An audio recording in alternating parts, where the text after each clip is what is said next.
আজি আমাৰ ভাতৰ কাঁহীত আছে ভাত আৰু ভাতৰ লগত নিমখ জলকীয়াটো থাকিবই।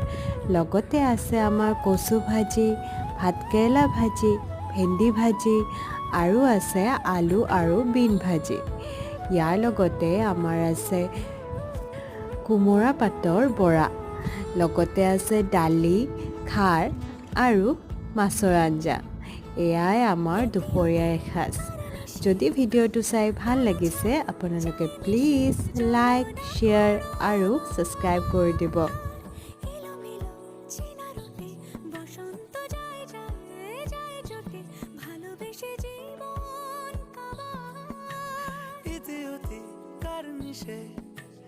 আলো ছায়া যায় মিশে, চলো না কুড়ো